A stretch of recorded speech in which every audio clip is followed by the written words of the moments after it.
Olá, que bom estar com vocês mais uma vez aqui, vídeo novo, vamos continuar o nosso estudo sobre o Gênesis, sobre a Palavra de Deus, e eu espero que você esteja gostando desse conteúdo. E se estiver, ajuda com duas coisas. Em primeiro lugar, marque aqui se eu gostei, tá bom? Tem as estrelinhas aqui para você avaliar o curso, avaliar a aula, deixe o seu comentário. E se você estiver gostando desse conteúdo, se ele estiver edificando você, divulgue para outras pessoas, para outros amigos. Isto você ajuda a fazer a propaganda disso aqui. Você sabe que todos os que estão inscritos aqui com a sua mensalidade estão ajudando na manutenção do MAB, do Museu de Arqueologia Bíblica do UNASP, que eu espero que você possa vir conhecer algum dia pessoalmente, conhecer o acervo que nós temos aqui. Então você ajuda a cultura do Brasil, você ajuda a divulgar o conteúdo da Palavra de Deus e você mesmo é beneficiado por esse conteúdo que eu tenho o prazer e o privilégio de compartilhar com você. Como eu disse, o nome justamente Comentando a Bíblia com Rodrigo Silva é porque eu quero ser o seu companheiro de jornada no estudo da Palavra de Deus. Tá certo? E como você sabe, nós temos que sempre começar o nosso estudo pedindo a presença do nosso Deus aqui para que Ele possa nos orientar, nos iluminar e assim nós vamos continuar passo a passo conhecendo mais as verdades da Bíblia Sagrada. Tá bem? Você gostaria de orar comigo? Então, incline a sua fronte, feche o seu olho e vamos falar com Deus. Querido Pai, amado Senhor do Universo, muito obrigado, Senhor, pelo privilégio que nós temos de estudar o Teu livro sagrado numa situação de liberdade religiosa. Obrigado por todos os que estão comigo neste momento, de qualquer parte, que o Teu Espírito possa falar ao coração de cada um de nós. Revela-nos a Tua beleza, Senhor, e que no decurso de nossa vida possamos sempre demonstrar a Ti para os nossos semelhantes. Dá-nos a Tua paz, em nome de Jesus. Amém, Senhor. Muito bem. Na aula anterior, eu estava comentando com vocês algumas semelhanças entre o Gênesis e textos da literatura sumeriana, acadiana, babilônica, ali da região da Mesopotâmia. E nós estávamos vendo como é que esses textos são parecidos, como é que eles têm coisas parecidas com a Bíblia Sagrada. Tem muitas outras que eu podia mostrar. Na verdade, eu mostrei apenas alguns. Eu vou mostrar alguns outros, mas saiba que são muitos elementos que nós temos de semelhança. Quando a gente for falar do capítulo 6 do Gênesis, que trata do dilúvio, 6, 7, 8, eu vou novamente retomar alguns desses textos, desta vez para focar de maneira mais direta as relações ou semelhanças e também dessemelhanças entre a Bíblia e esses outros relatos. Aí dessa vez vamos falar do dilúvio. Mas para antecipar um pouquinho, já que eu fiz menção ao dilúvio aqui, eu quero mostrar para você esta tabela que aparece aí na sua tela. Preste atenção. Esta tabela, ou esta pedra que você vê quadrada, ela é chamada de o prisma dos reis sumerianos. Esse prisma dos reis sumerianos, ele traz a lista de todos os reis que dominaram a terra de acordo com a versão suméria. Então ele fala quando os deuses criaram a realeza e vai dando o nome de cada um dos reis até chegar a uma linha que acontece algo interessante. Eu vou ler esse texto para vocês. Vamos ver aí na tela e você vai ver um pedacinho da tradução desse prisma, dessa lista cronológica. Quando a soberania desceu do céu, em Eridu estava a soberania. Alulim exerceu a soberania por 28 mil anos. Eu quero parar aqui para explicar para você algumas coisas interessantes. Em primeiro lugar, Eridu, de acordo com esses textos aí, seria a cidade sagrada que desceu dos céus. E Eridu era a cidade que comportava o Jardim dos Deuses, que, como eu falei na aula da semana passada, era chamado às vezes de Edenu, que significa planície bem regada, uma palavra muito parecida com Éden, que aparece na Bíblia, né? Edenu, Éden, é muito parecido. E em Eridu estava a realeza, então parece que os deuses moram nessa cidade de Eridu e de fato nós vamos ter ali nas cidades da Mesopotâmia, a mais antiga delas é a cidade de Eridu, que foi escavada, encontraram coisas interessantes ali, bem fragmentadas, que eu estou falando de uma cidade de 5.000 e tantos anos, mas é uma das cidades ali do início da civilização da humanidade. Aí esse prisma vai colocando a idade desses deuses, ou desses reis, desses homens. Alulim é o primeiro deles, E curioso que a Lulim, como eu havia falado com vocês, é um nome muito análogo a Lulu, que significa humanidade. Depois vem Adapa, que lembra Adam, Admuse, que também lembra Adão, que eu falei com vocês. E depois que vai colocando a ordem deles, todos com, assim, duração gigantesca, 28 mil anos, 32 mil anos, aí acontece esta quebra abrupta no texto, que eu vou mostrar para você agora. Preste atenção. Na linha 40, a sequência é quebrada com a frase "Então veio o dilúvio e cobriu a terra". Aí, a partir daí, a listagem que se segue é formada pelos reis que, depois do dilúvio que havia coberto a terra, vieram. Isso está na linha 41. Então você vê, na linha 40 você tem a escrita "Então veio o dilúvio e cobriu a terra". Na linha seguinte, esses são os reis que viveram na terra depois que o dilúvio cobriu a terra. E curiosamente, quando tem essa interrupção para falar do dilúvio, a idade dos homens cai abruptamente, que antes era 28 mil anos, agora começa a ser 300 anos, 400 anos, alguma coisa assim. Com relação a essa idade astronômica, viver 300 anos, 30 mil anos, 28 mil anos e depois cair, ainda há uma disputa entre os acadêmicos qual seria o sentido cronológico disso. Mas a coincidência com a Bíblia está em 3 pontos. Primeiro, a Lulim, que lembra Lulu, humanidade, o homem que foi criado. Segundo, a cronologia é interrompida pela menção de um dilúvio que cobriu a terra, assim como na Bíblia também, há um dilúvio que cobre a terra. E a terceira coincidência, após o dilúvio, a expectativa de vida dos homens cai dramaticamente. Na Bíblia também, você vê que antes do dilúvio, por exemplo, Matusalém vai viver 969 anos. Aí depois você já vê que a humanidade vai diminuindo, a expectativa de vida vai diminuindo. Moisés, por exemplo, vai morrer com 120 anos. Então tem essa coincidência literária aí. Vamos continuar a nossa semelhança?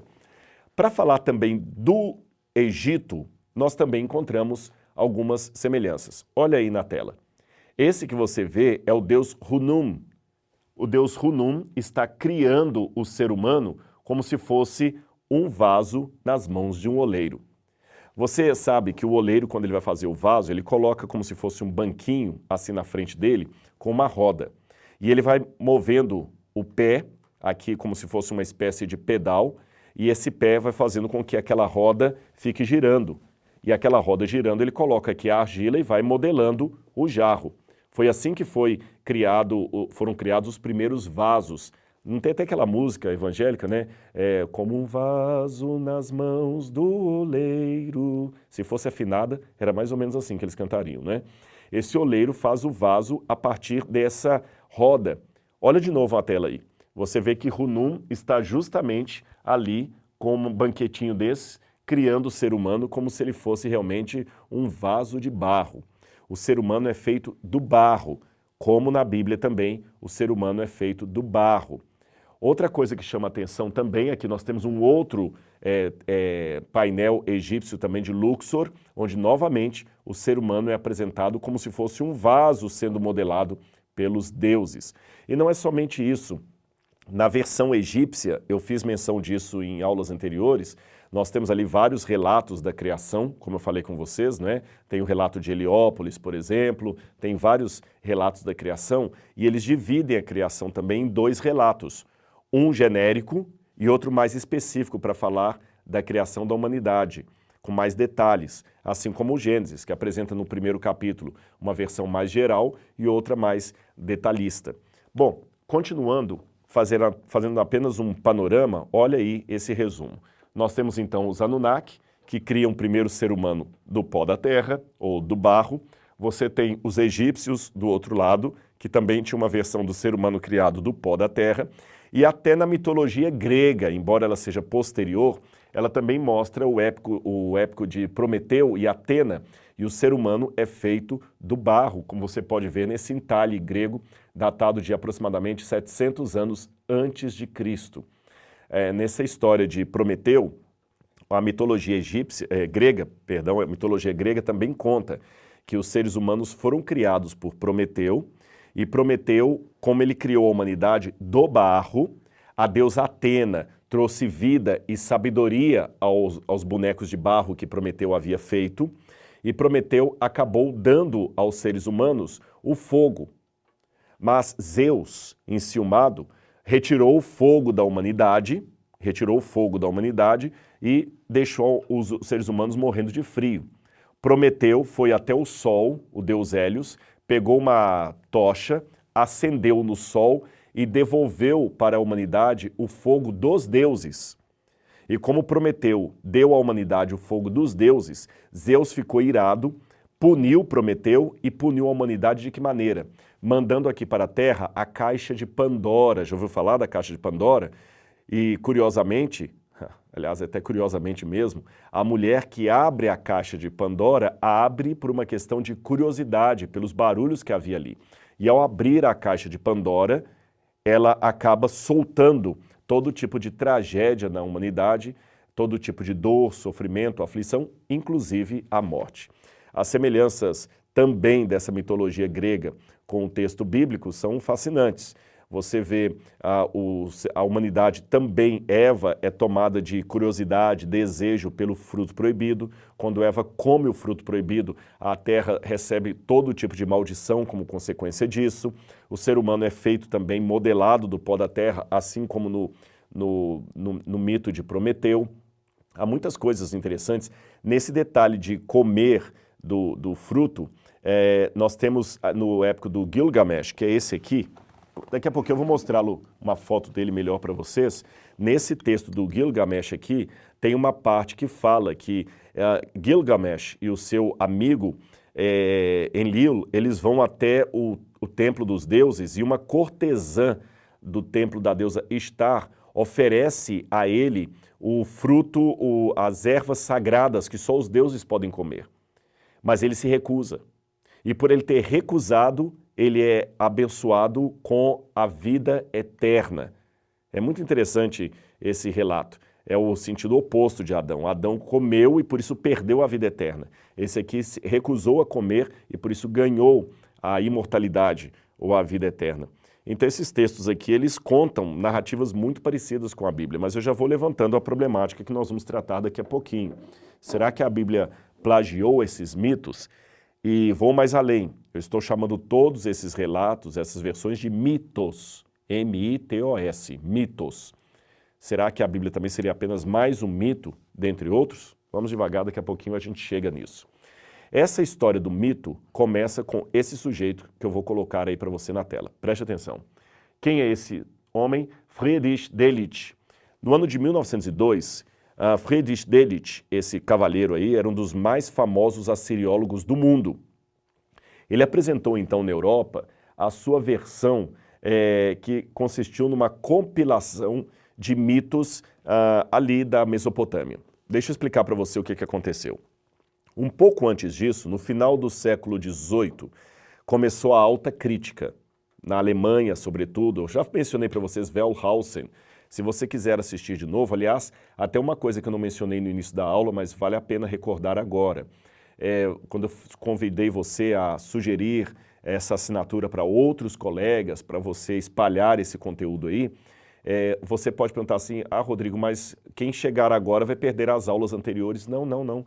Elas continuam gravadas na plataforma. Até você mesmo, se você quiser assistir novamente alguma aula, ou você está lá com o seu aplicativo, e você, puxa vida, eu gostei tanto disso aqui, mas eu queria que a minha namorada visse. Você pode colocar o celular com ela ali, ou espelhar numa TV e assistir novamente uma aula que você perdeu, não tem problema, para recapitular, para entender novamente. O importante aqui é que você aprenda. Sabe, uma coisa que eu sempre ensino para os meus alunos em sala de aula, é que por mais didático que seja o professor e mais inteligente que seja o aluno, em sala você não aprende a matéria, você não aprende a disciplina, você entende a disciplina, tá certo? Você só vai aprender a partir do momento em que você tornar aquele conteúdo de sala de aula parte da sua vida. Porque, por exemplo, por mais brilhante que seja o professor, e ainda que o aluno seja um Albert Einstein de inteligência, se o professor falar apenas uma vez o conceito e aquele aluno nunca mais retomar aquilo ali, ele vai esquecer. tem uma parte do cérebro que chama-se memória de curto prazo. O cérebro considera aquilo ali de menos importância, não faz a sinapse, você perde. Por isso que é muito importante você tomar notas durante o momento em que a aula está sendo dada, tomar notas, rabiscar um livro no sentido de grifar, fazer comentários do lado. A minha Bíblia é toda marcadinha, toda marcada. Grifar, fazer comentários, marca texto, comentários com sua própria palavra. Depois de uns 2 dias você retoma aquelas anotações, aquele resumo, assim a matéria vai ficando mais fácil na sua vida. E olha, eu nunca precisei ficar uma noite toda acordado porque eu tinha um teste no outro dia. E não é porque eu sou gênio, não. É apenas a maneira que você tem de estudar, tá bom? Uma dica aqui de um bom aprendizado. Mas como eu estava dizendo para vocês, no século XVIII, o Wellhausen, com outros também, não foi o único, você tem Ritschl, você tem vários que surgiram aí, começaram a olhar a Bíblia como sendo apenas um mito e nada mais. A Bíblia inventou essas histórias aqui. Isso aqui não é história da humanidade, é história da Bíblia. Aí, pouco tempo depois disso, coincidiu que pouco tempo depois da Alta Crítica, os arqueólogos começaram a encontrar os tabletes nas escavações arqueológicas, ali na região do atual Iraque, em Nínive, encontraram Babilônia, e as escavações não apenas confirmavam muitos relatos da Bíblia Sagrada, como também mostravam que há paralelo entre a história bíblica e outras histórias. Por exemplo, os críticos da Bíblia diziam que Babilônia não existiu. Aí, em 1899, Robert Coldwell começa uma série de escavações que duram 14 anos e descobre a Babilônia. Aí você sabe que os tabletes cuneiformes foram decifrados. Aí perceberam nos tabletes o nome de reis, rainhas, pessoas que a Bíblia mencionava e que antes também todo mundo duvidava. Por exemplo, Nabucodonosor, Sargão, rei da Assíria e assim por diante. Agora, nesse contexto, nesse recorte que eu estou trazendo aqui, foi com grande surpresa que os assiriólogos perceberam muitas semelhanças entre a história bíblica e aqueles relatos que eram encontrados nas tabuinhas de argila. Então caiu por terra aquela teoria de que a Bíblia inventou essas histórias. Não. A mesma história que a Bíblia contava era encontradiça em outros documentos.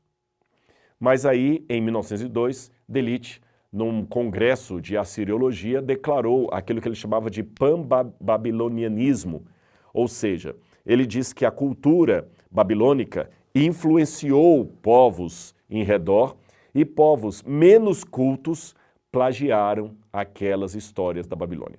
Esse indivíduo, deixe-me dizer que eu tenho com ele uma sensação de prazer, não é prazer, como é que eu vou ilustrar para vocês?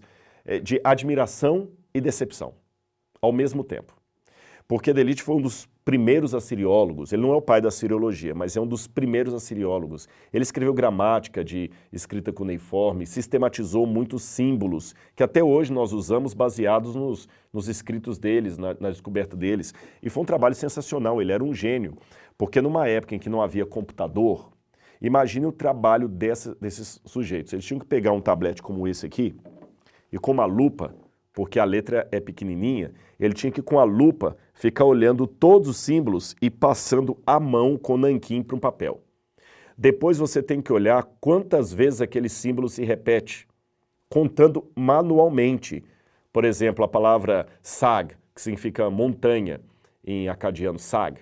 Aí ele pega sag e repete aqui 32 vezes. Pode parecer bobagem, mas essa informação para quem vai pesquisar depois é importante. Quantas vezes a palavra sag aparece aqui? Quantas vezes o verbo está no imperfeito? Tudo isso interessa. E esse pessoal fez tudo isso manualmente. É lógico, eles tinham uma equipe de alunos, muitas vezes, vou contar um segredo para você, em cursos de doutorado, às vezes quem trabalha para o professor é o aluno, o doutorando dele. O doutorando que trabalha, ajuda a pesquisar e o professor vai e coloca a assinatura ali. Mas isso não tira o mérito do brilhantismo da época. Eles não tinham computador, era tudo manual. Então, isso ajudou muito a escrever gramáticas, porque a gramática disso aqui não estava pronta como a gramática da língua portuguesa, que eu sei como é que usa o pronome, como é que eu uso o verbo. Não, eles tinham que construir a gramática pela repetição dos modos de escrever. Foi um trabalho sensacional. Aqui vem a minha admiração. Porém, contudo, entretanto, todavia, mas, sin embargo, Dizem que as verdades, às vezes, vêm depois da conjunção mas, né? Depois do mas é que você tem a verdade que é dita. Mas esse sujeito, ele era altamente antissemita. O que é antissemita? Você nunca ouviu falar dessa palavra? Antissemitas são pessoas que nutrem um racismo étnico muito exacerbado em relação especialmente aos judeus. O cristianismo foi antissemita por muito tempo, muito tempo. Se você depois der uma googada aí, procurando na internet, coloca assim, judeus ou Jews em inglês, é melhor procurar em inglês que você acha mais coisas. Judeus, antissemitismo, Idade Média. Você vai ver como é que os artistas medievais retratavam os judeus de maneira horrorosa. Eles colocavam, assim, com o nariz, tipo um nariz de papagaio, cara de monstro. Às vezes você vê cenas da história sagrada, Jesus entre os sacerdotes do templo, Jesus com o rosto angelical e os sacerdotes do templo como monstros junto com Jesus. Isso era um antissemitismo. Naquela época, ser cristão era não ser judeu. A própria Inquisição espanhola, na época de Fernando de Aragão e Isabela de Aragão, que expulsou os judeus da Espanha, eles foram para Portugal, depois vieram para o Brasil, foram expulsos aqui porque foram perseguidos pelo Santo Ofício, foram para os Estados Unidos, fundaram a cidade de Nova York. Nova York foi fundada por judeus que haviam fugido do Brasil, da Inquisição, do Santo Ofício. Então os judeus foram sempre odiados. Hitler está aí para contar a história. Até Martinho Lutero, o pai da Reforma Protestante, era altamente antissemita. Sem, um filho de Noé, semita, os descendentes de Sem. Judeu, antissemita, porque os judeus são descendentes de Sem. E muitos alemães eram antissemitas, e esse cavaleiro também. Então o antissemita, ele não tem, de maneira alguma, a ideia de que os judeus podem ser um povo inteligente, avançado e brilhante. A propaganda antissemita, que foi a propaganda que os nazistas acabaram também reproduzindo, é aquela que trata os judeus como perigosos, raposas, sujos, desonestos e de baixa inteligência. Delite, que era cristão, aliás, e protestante, ele depois disso desenvolveu todo um trabalho, não sei com que argumentos, porque foi pueril, um contraste com o trabalho que ele fez antes na seriologia, um trabalho para provar, entre aspas, que Jesus não era judeu. Porque os cristãos antissemitas tinham um problema com isso aí, né? Você odeia o judeu, mas o líder máximo do cristianismo, o nosso Messias, era judeu.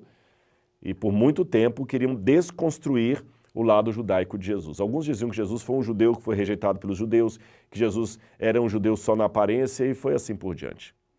E com base nesse espírito antissemita, Delite queria provar que os judeus não tinham capacidade criativa para escrever um texto tão bem arrumado como o texto do Gênesis. Eles roubavam ideias dos outros e, por assim fazer, acabaram plagiando as ideias que originalmente vinham da Babilônia. E ele tinha um elemento a favor da sua suspeita, é que esses documentos que foram encontrados ali na região do Suméria eram e ainda são considerados mais antigos em relação à Bíblia. E então, como é que eu resolvo esse problema? De fato, o que eu tenho que admitir para vocês aqui? Que muitos desses textos babilônicos, sumérios, são anteriores à Bíblia Sagrada. Eles são anteriores à época de Moisés, tá certo? Considerando a ideia de que Moisés escreveu o Gênesis por volta do século XV a.C., eu tenho, por exemplo, o Enuma Elish, que é de 1700, 1800 a.C., ou seja, eu estou com 300 anos antes. Quando Moisés começa a escrever o Gênesis, o Enuma Elish existia há 1300 anos antes. O épico do Gilgamesh, ele também existia séculos antes de Moisés. O mito de Enki, de Ea, o deus das águas, e também os mitos egípcios, que são conservados nos textos das pirâmides, também são anteriores a Moisés. Então, a primeira coisa que eu tenho que admitir, esses mitos são anteriores ao da Bíblia Sagrada. Segunda coisa que eu tenho que admitir, as semelhanças são muito grandes para eu dizer que são só coincidência. Então, Rodrigo, qual a explicação que nós podemos dar que não caia na ideia antissemita desse cavaleiro? Bom, deixe-me primeiro apresentar para você, não é aqui um argumento falacioso de argumento por autoridade, mas para que você veja que essas aulas aqui que eu estou dando também são bem preparadas, não é coisa que eu sentei, tirei da minha cabeça e sou o autor original de tudo isso, não. Até eu disse, eu acho, numa das aulas anteriores, eu gosto dessa comparação, que a aula que eu apresento é um queijo feito de várias vacas, porque são muitas e muitas e muitas horas de leitura para a produção de um único conceito, tá certo? Os livros que eu escrevo geralmente têm muitas notas de rodapé, uma bibliografia farta, e a gente pesquisa muito, muito para escrever alguma coisa. Então você tem autoridades, especialistas no assunto, renomados, que convalidam aquilo que você está dizendo. Por muito tempo, os textos babilônicos foram traduzidos para o inglês numa coleção que a gente chama de ANET. ANET, A-N-E-T. ANET é a abreviatura de Unsher Near East Texts. Essa coleção foi editada por Pritchard e ela se tornou um manual de todo mundo que estudava a Siriologia. Ele pegava ali e estudava pela tradução. Se você tivesse condição de ler os tabletes, há versões mais técnicas, onde o tablete aparece, geralmente o desenho dele reproduzido, um comentário em alemão, foram os alemães que foram pioneiros e sobressaíram nessa área, e também alguns manuais de acadiano, de epigrafia que tem em francês também. Nos Estados Unidos é a escola de Johns Hopkins, que estuda bastante esses tabletes, e a Universidade de Chicago também. Ok. Agora, mais recentemente, foi lançado esse material que aparece aí na sua tela. É o The Context of the Scriptures. Esse material foi feito por Alo. Alo faleceu agora há pouco tempo, foi uma grande perda para a academia. E Alo é uma das maiores, ou era, porque ele faleceu, uma das maiores autoridades mundiais em textos cuneiformes.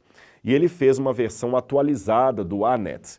Então, quando a gente quer fazer um texto acadêmico, um trabalho para uma revista indexada, você vai citar esses tabletes, você cita de acordo com a ANET ou com essa coleção em 3 volumes do Alo. E veja o que o Alo, que é um especialista em mitologia comparada, escritura comparada, o que ele falou a respeito dessa ideia das semelhanças entre o texto bíblico e o texto cuneiforme. Coloca na tela que eu vou ler para você. A maturidade metodológica começou a ser demonstrada com esse trabalho cuidadoso de W. Alo, que promoveu um método equilibrado denominado abordagem contextual, onde ele busca identificar e discutir tanto as semelhanças, comparativas nesse caso, quanto diferenças contrastivas que podem ser observadas entre a Bíblia e os textos do Antigo Oriente Médio, procurando por variações diacrônicas e sincrônicas. O objetivo de Alo não é encontrar a chave para todos os fenômenos bíblicos em algum precedente antigo do Oriente Próximo, mas sim uma silhueta em que o texto bíblico contra o seu ambiente literário e cultural mais amplo. Assim, diz ele, não devemos sucumbir à paralelomania ou à paralelofobia. Eu gostei dessas expressões de Alo. Alguns dizem Alô, porque o sobrenome dele parece que é francês. Qual é a diferença entre paralelomania e paralelofobia? A paralelomania é que, com o passar do tempo, muitos outros autores começaram a ver semelhança em tudo. Quando eu leio o épico do Gilgamesh e a Bíblia, o Enki, eu mostrei para você nas aulas passadas, realmente há muitas semelhanças, muitas semelhanças. Só que alguns ficaram tão empolgados com as semelhanças que eles só viam semelhanças, parecendo quase que a Bíblia é um decalque daqueles outros textos, o que não é verdade. Devemos também prestar atenção nas diferenças entre o texto bíblico e aquelas versões ali. Uma diferença gritante que eu posso já apresentar para você de antemão, porque eu vou mostrar outras no decorrer dessa aula, mas uma diferença gritante é que aqueles textos são, em termos de gênero literário, um poema. Ponto. Não há dúvida em relação a isso.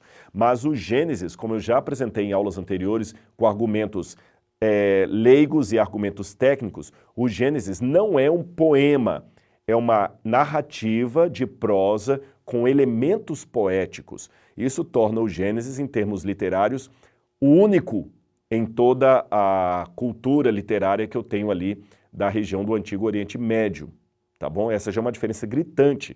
O gênero do Gênesis é diferente dos outros gêneros, mas muitos autores, baseados na paralelomania, estavam tão obcecados pelas pequenas semelhanças entre o Gênesis e esses textos que acabavam chamando o Gênesis de poema, porque os outros eram poemas, então o Gênesis também era. Até que, como eu já mostrei em aula anterior, alguém foi lá e debruçou especificamente sobre o texto hebraico do Gênesis e viu que ele não é um poema, ponto.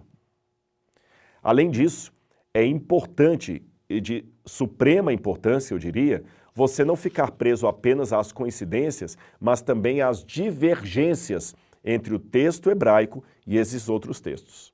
Tá certo?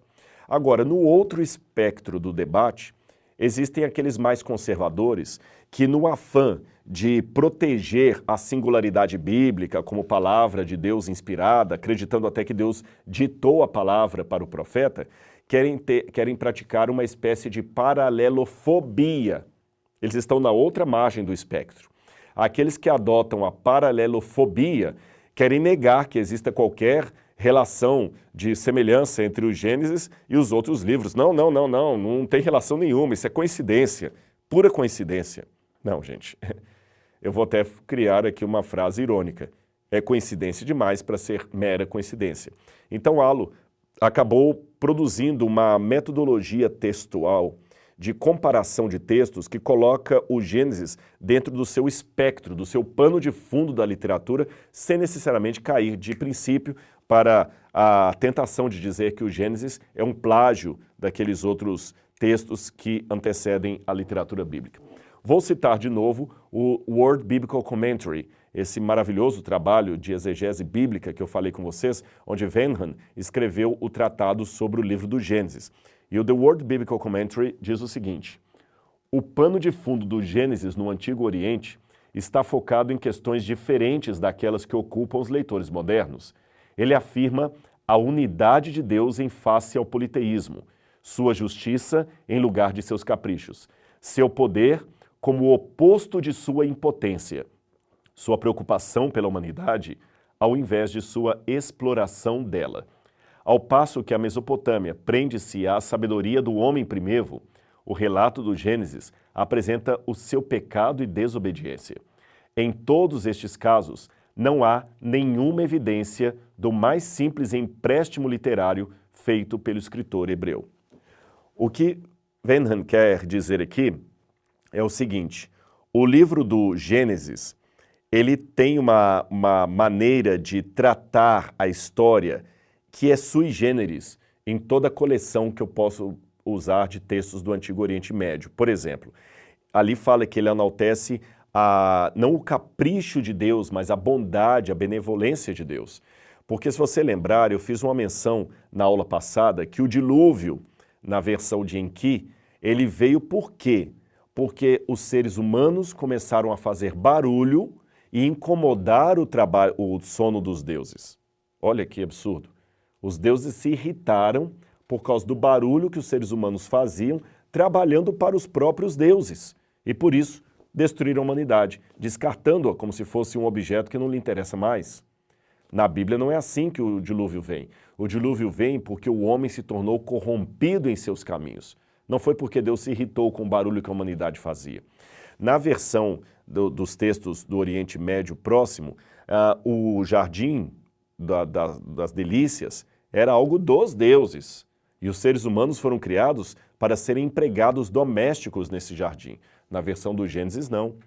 Na versão do Gênesis, Deus cria o jardim para dar de presente a Adão e Eva.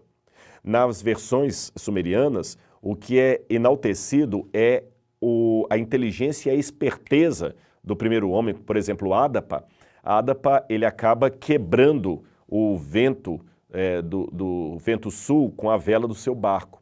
E quando ele quebra o vento sul com a vela do seu barco, isso aí causa uma raiva nos deuses que querem destruí-lo. E Adapa consegue sobreviver graças à sua esperteza. Ele é quase uma espécie de Pedro Malazarte dos textos do Antigo Oriente Próximo. Na Bíblia, não é a esperteza de Adão que é enaltecida, mas a misericórdia de Deus em face a um casal humano que pecou, que quebrou a aliança, que traiu a confiança do seu Criador. Vamos a mais uma informação? Aqui está também o outro autor muito importante, muito famoso, Kenneth Kitchen. Kenneth Kitchen também escreveu algo a respeito dessa suposta similaridade, ou empréstimo literário, melhor dizendo, entre o texto do Gênesis e os textos em redor. Ele afirmou o seguinte: a suposição comum de que esse relato bíblico é simplesmente uma versão simplificada de lendas babilônicas é um sofisma em suas bases metodológicas. No Antigo Oriente Próximo, a regra é que relatos e tradições podem surgir por acréscimo ou embelezamento na elaboração de lendas, mas não o contrário. No Oriente Antigo, as lendas não eram simplificadas para se tornar pseudo-histórias, como tem sido sugerido para o Gênesis. Eu vou explicar o que Kenneth Kitchen está afirmando aqui. É que, normalmente, quando você compara as várias versões, você vê que uma, às vezes, dependeu da outra. Você se lembra que eu mostrei aqui vários relatos diferentes da criação, todos ali na região da Suméria? A gente percebe, por exemplo, como eu falei, num relato, os Igigi, uma terça parte deles deixam de trabalhar e a humanidade é criada para substituir a terça parte. No outro relato, a humanidade é criada porque os deuses em peso vão pedir para Enki, o deus das águas, ou o deus Ea, para resolver o problema do cansaço permanente dos deuses. Quando um desses relatos é derivado do outro, o que se percebe, comparando os vários tabletes cuneiformes e também a literatura egípcia, é que você tinha geralmente assim: se o texto original trazia uma história que eu poderia simbolizar com as letras A, B e C, o texto derivado seria A, B, C, D, E e F. Entendeu o que eu quis dizer? O original sempre é mais simplificado, mais resumido. O derivado, o plagiado, ele é mais complexo, mais embelezado. Mas quando você compara o Gênesis com essas outras literaturas, você percebe um caminho oposto. Essas literaturas, às vezes, são embelezadas e o Gênesis é resumido. Então, Kenneth Kitchen está falando que isto por si já prova que o Gênesis não plagiou esses mitos, porque se o Gênesis fosse uma cópia plagiada dos mitos sumerianos ou egípcios, ele deveria estar muito mais complexo, com uma riqueza de detalhes muito maior do que esses outros mitos, porque ele surgiu muito tempo depois deles. E a ideia é que o original é mais simples e cada mito que vai sendo acrescentado, ele vai ampliando a sua narrativa. E não é isso que nós vemos. A Bíblia é sintética. Então isso quebra qualquer regra, isso é uma regra, não é um achismo, de empréstimo literário do Antigo Oriente Próximo.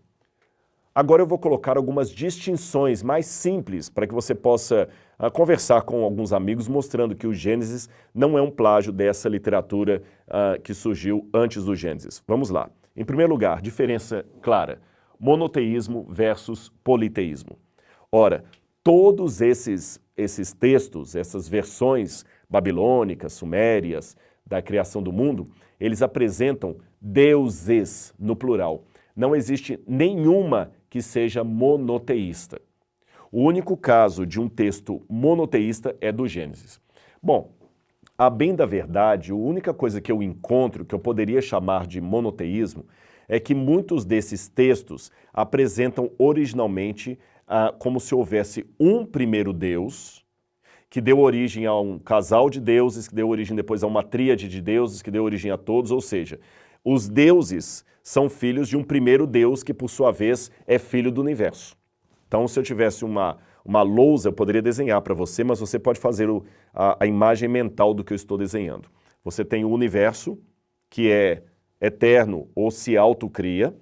Esse universo gera um Deus principal. No caso dos egípcios, esse Deus era Aton. E esse Deus principal acaba gerando outros deuses menores que ele. Então existe uma hierarquia dos deuses, um panteão, uma pirâmide hierárquica dos deuses e um Deus primeiro, que foi aquele que deu origem a todos os demais. De modo que eu posso afirmar a partir disto que o monoteísmo é anterior ao politeísmo.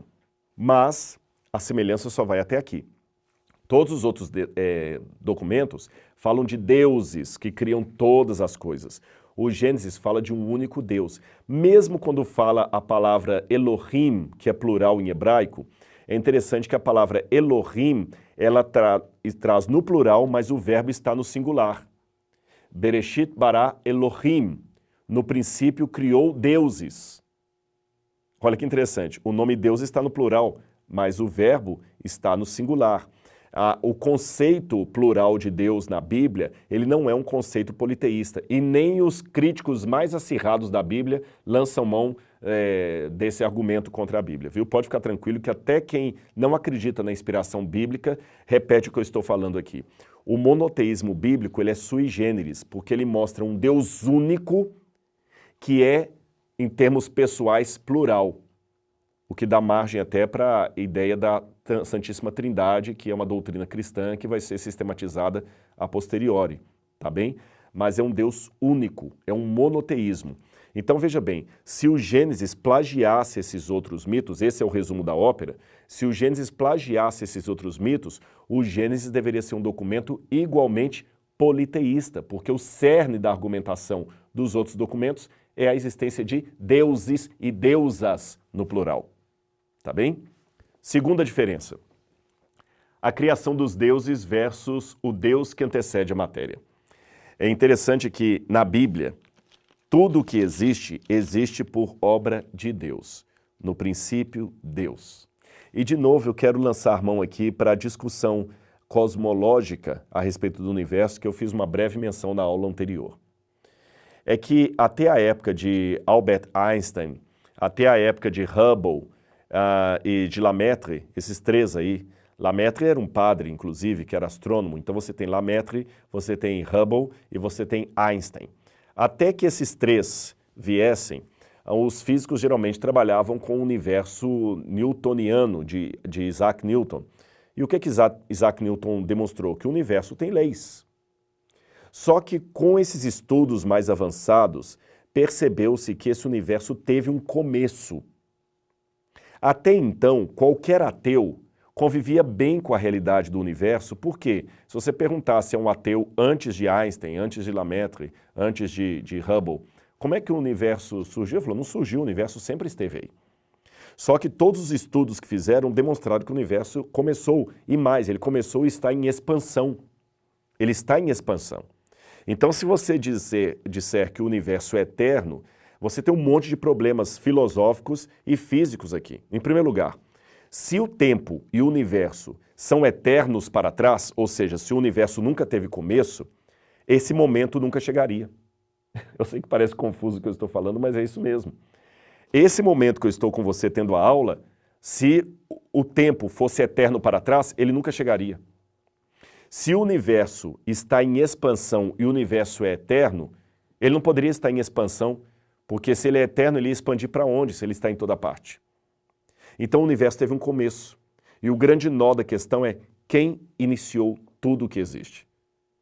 Então a única explicação lógica sensata é que antes do universo, você tem que ter aquilo que Aristóteles, através de São Tomás de Aquino, chamou de causa primeira ou primum mobile. Aristóteles não falava latim, o primum mobile é a versão de Santo Tomás de Aquino, mas Aristóteles falava dessa causa primeira de todas as coisas, porque desde a época de Aristóteles, dos gregos, você já tinha a pergunta de Parmênides, é preciso pensar naquilo que é, porque as coisas são, de onde vieram todas as coisas. Então, quando você chega aí, você é obrigado, é uma questão de mente racional, a entender que uma vez que do nada, nada se produz, antes do universo deveria ter uma causa primeira que não está delimitada pelo tempo, porque ela criou o tempo. Uma causa primeira que não está delimitada pelo espaço, porque ela criou o espaço. Uma causa primeira que tem que ser onipotente, porque ela pode criar coisas a partir do nada. Uma causa primeira que não esteja restrita às coisas que ela cria, porque ela antecede às coisas que ela cria. Uma causa primeira que, se eu substituir o nome de causa primeira pelo nome Deus Criador, eu perceberei que todas as suas características são aquelas que a Bíblia atribui ao Criador de todas as coisas, o nosso Senhor. Percebem? Agora, saindo do mundo da física e voltando para o mundo da mitologia, o que eu noto é que nos tratados mitológicos, primeiro o universo surge, sozinho ou existindo por toda a eternidade. Aí essas forças cósmicas siderais é que começam a dar forma a outros elementos e elas criam um primeiro Deus e esse Deus começa a gerar outros deuses. Assim foi com o pensamento dos gregos, dos romanos, dos persas, dos babilônios, dos assírios e também dos egípcios. Mas a Bíblia, contrastando todos esses mitos, coloca Deus antes do universo. Outra diferença para você aí na sua tela. Os humanos são criados por gestação, projeção seminal ou batalha, provocando separação entre as partes. Até a morte de um Deus pode ser necessária para o surgimento de uma nova vida. Na Bíblia, porém, Deus concede fôlego de vida a Adão. Embora muitos textos também tragam a criação da humanidade a partir do barro, em que lhes é insuflada nos narinas o vento que traz vida, como eu falei com vocês, embora muitos textos tragam a humanidade criada do barro, outros colocam a humanidade surgindo a partir da destruição de um deus que é cortado ao meio, de um Anunnaki, ou da destruição de Tiamat, e do sangue desse deus misturado com a terra é que o ser humano tem vida. A Bíblia não. A Bíblia apresenta a vida de Adão sendo dada por Deus. Então isso aqui é um contraste muito grande. Vamos ver mais um? Os astros, os céus, a terra, as águas profundas são vistos nesses mitos como entidades personificadas. Você nota que quando você pega, por exemplo, eu vou citar a mitologia grega. A mitologia grega fala de Gaia, que é a terra. Gaia, a terra na mitologia grega, ela mesma se cria. Olha que absurdo. A Gaia se autogera, do nada. Depois que a Gaia se cria, ela cria Uranus, que é o céu. Tanto é que Uranoi em grego significa céus. E Gaia vem de Ge, que em grego significa terra. Você não estuda geografia, o estudo da terra? Geografia, Gaia. Então a Gaia cria o seu marido. É isso mesmo. Os céus, Uranus, que é criado pela terra, acaba virando o marido dela. E da junção sexual de Gaia e Zeus é que surgem os titãs, os cíclopes, os centimanos, e esses titãs, cíclopes e centimanos é que vão dar origem aos deuses do Olimpo. Na Bíblia não é assim. Os céus não são personificados. Os céus são apenas criação de Deus. A Bíblia parece muito mais sofisticada do que a mitologia que está em redor. Parece até que o Gênesis está corrigindo aquela mitologia. Enquanto a mitologia trata o céu como uma personalidade, a Bíblia trata o céu apenas como céu e nada mais do que isso. Outra diferença. A natureza, de acordo com esses mitos, tem vida própria, porque ela se autogera e cria filhos. Bom, é o exemplo que eu acabei de dar para vocês. A natureza, na Bíblia, ela não tem vida em si mesma. É Deus que lhe concede vida e, a partir da concessão de Deus, Deus ordena a essa natureza que se reproduza, que se multiplique, no caso dos animais, dos peixes, das aves e também do ser humano. Mais uma diferença e a última. O jardim para os deuses são a criação de delícia divina. Mas na Bíblia, o jardim não é criado para Deus. O jardim é criado para Adão e Eva. Gente, essas diferenças aqui para mim já são marcantes para mostrar que, do ponto de vista literário, o Gênesis não copiou esses mitos. Mas para terminar a aula de hoje, eu tenho que responder uma questão. Tá bom, Rodrigo. Você apresentou que existem semelhanças, mas existem maior quantidade de diferenças entre o Gênesis e esses outros mitos. Ok. Você também apresentou que o Gênesis tem diferenças que são gritantes, colocando o Gênesis quase como que uma peça única em meio à literatura do Antigo Oriente Médio. Ok. Mas o que eu faço com as semelhanças? Será mera coincidência? Não. Sabe como é que eu explico isso? Eu vou criar para você uma expressão, tradição adâmica. Partindo do pressuposto que Adão e Eva de fato existiram, aquilo que eles receberam de Deus, eles transmitiram para os seus descendentes, que foi passando de boca a boca em tradição oral, de geração a geração, de pai para filho, de filho para filho, de filho para filho, até chegar em Moisés. Aí aconteceu uma espécie de telefone sem fio. Sabe quando você escreve uma mensagem aqui, ou fala uma coisa no ouvido de uma pessoa, ele repete para o outro, repete para o outro, repete para o outro, e lá na frente a história sai um pouco deturpada, mas com semelhanças do relato original? É exatamente isso que aconteceu. A história de Adão é tão autêntica que os primeiros descendentes de Adão, eles guardavam na memória os relatos que vinham dos seus ancestrais, mas à medida que o tempo foi passando, esse relato começou a ter distorções trazidas pelo paganismo, e permitam-me dizer também por uma inspiração satânica que queria destruir a verdade. E você sabe, ninguém falsifica uma nota de $6. Você pode inventar uma nota de $6, não falsificar uma. Porque para ter algo falso, tem que ter o verdadeiro. E a característica do falso é que ele imita o verdadeiro. Então, se eu tenho essas versões falsas da tradição adâmica, é porque existe a verdadeira. E normalmente as versões de telefone sem fio, por alguma questão psicológica, elas mantêm o núcleo central da versão original, mas modificam-se apenas na periferia. E isso foi estudado, por exemplo, por vários autores. Daqui a pouco eu vou lembrar um deles famosíssimo, que faleceu há pouco tempo. Fugiu agora o nome, daqui a pouquinho eu lembro para passar para vocês. Que estudaram, Fraser foi um dos que estudaram isso, mas não era Fraser que eu queria mencionar não, mas Fraser é um autor, James Fraser, que eu poderia mencionar aqui para vocês. Onde percebemos que as histórias, elas, psicologicamente, elas mantêm o núcleo central. Na brincadeira do telefone sem fio, o núcleo central do que foi dito aqui permanece até o final, mas os elementos em redor começam a distorcer-se. E o que a gente nota é que o núcleo central permaneceu, uma criação da humanidade, um jardim, uma queda, um dilúvio. Exatamente o núcleo central. Isso permaneceu.